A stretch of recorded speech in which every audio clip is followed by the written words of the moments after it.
According to the National Missing and Unidentified Persons System, there are approximately 90,000 missing persons in the United States at any given time. With the advancement of modern detective work and advanced scientific methods, such as genealogy testing, the vast majority of missing person cases end up being solved today.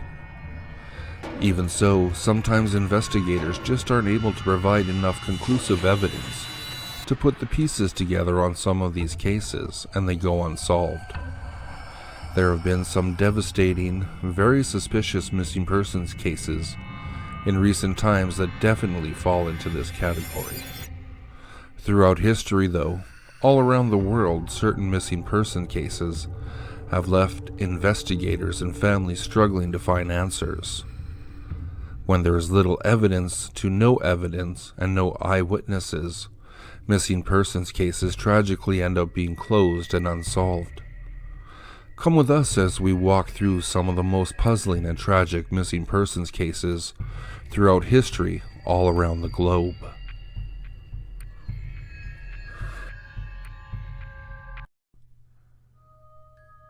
Today we're going to look at 5 more kidnapping victims that lived to tell their stories.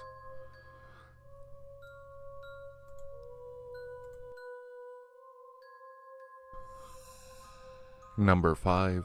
Stephen Stainer, enrolled in school by his abductor. 7-year-old California boy Stephen Stainer was approached by Irvin Edward Murphy in 1972. Murphy was an acquaintance of convicted child molester Kenneth Parnell.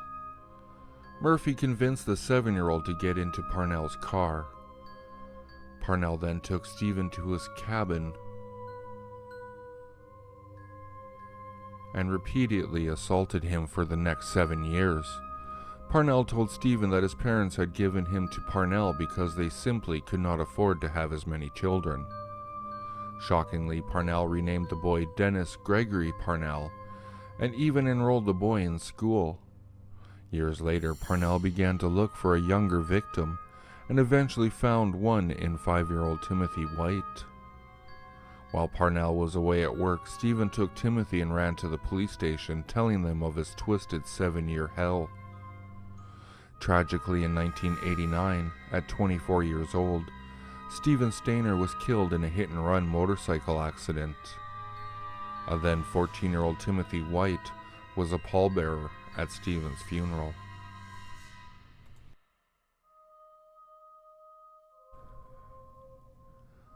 Number 4. Natasha Kampusch, kept in a 5-foot closet for 8 years. One of the most notarized and terrifying kidnapping cases was that of then 10-year-old Natasha Kampusch in 1998. Natasha had been snatched by Wolfgang Pricklopil in his white van. After the kidnapping, Pricklopil took Natasha back to his home, where he had made a small 5-foot closet in his basement, reinforced with steel and concrete. For the first 6 months in captivity, Natasha was not allowed outside of the closet at all, losing all sense of time and place. Finally, after some time, Natasha was allowed upstairs where she would do chores for Pricklopil. But he was extremely paranoid about her leaving any trace of her existence. He made her wear a bag over her head so that she would not leave any hair, and he made her wipe all her fingerprints. However, after 8 years of being beaten, starved, and she would later confess raped, she was led outside of the house to vacuum his car. She saw her opportunity and began banging on the door of a nearby house for help. Shortly after her rescue, Pricklopil committed suicide by jumping in front of a moving train.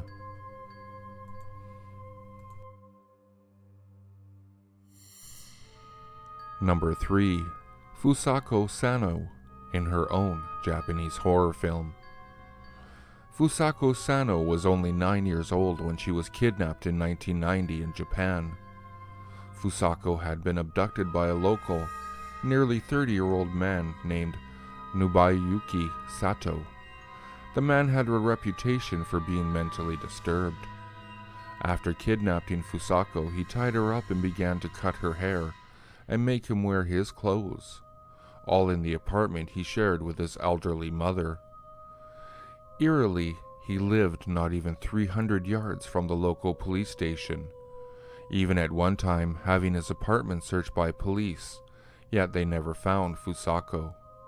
It wasn't until Fusako had already been in captivity for 9 years that the kidnapper's elderly mother alerted police because she claimed her son was acting strange and having violent outbursts. Finally, police found Fusako. She would never make a full recovery, suffering from severe post-traumatic stress disorder and reportedly still having the mental capacity of her 9-year-old self.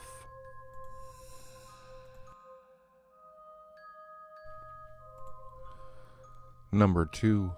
Elizabeth Thomas, kidnapped by her teacher. The twisted tale of Elizabeth Thomas started unbelievably enough at her small high school in Tennessee when she was just 15 years old. Her health sciences teacher, 50-year-old Tad Cummings, had allegedly taken a keen liking to Elizabeth, who at the time was a troubled teen who had been severely bullied. Cummins helped Elizabeth with homework, gave her money, and even bought her a microwave so Elizabeth could warm up her food in his room. Witnesses say he immediately began grooming the girl, a term used to describe the process in which a predator becomes close to the victim, working up to the eventual sexual assaults. Before Cummins would kidnap Elizabeth on March 13, 2016, he had been suspended for kissing Elizabeth on school property. Elizabeth's father said that she began to be even more ridiculed by her peers due to Cummins' inappropriate attention towards her. Finally, they would leave town together. Cummins alleged it was voluntarily, but Elizabeth claimed that he had threatened her, groomed her, and manipulated her until she felt she had no other option but to run away with Cummins. They were on the run for a little over a month.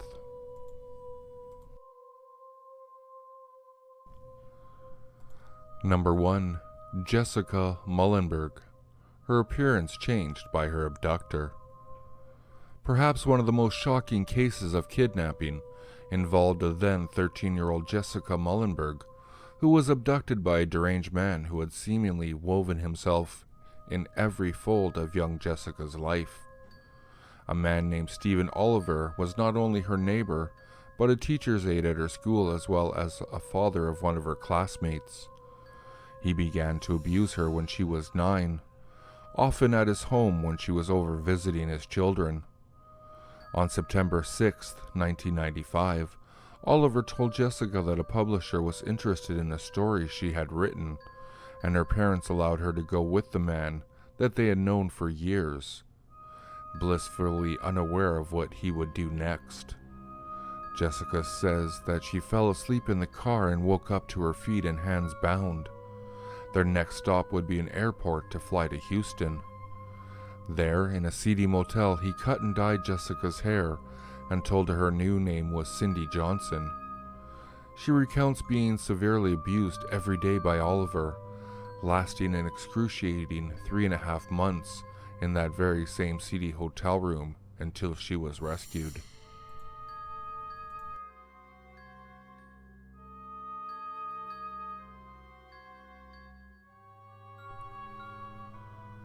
So there we have it, 5 children that were abducted and later rescued. I did not read the last 5 as these were famous cases that were all over the news for many months. I'm sure most of you have already heard of them all, so I did not read through them. I do apologize if I messed up any type of names or anything like that, but thanks for listening and have yourself a great day.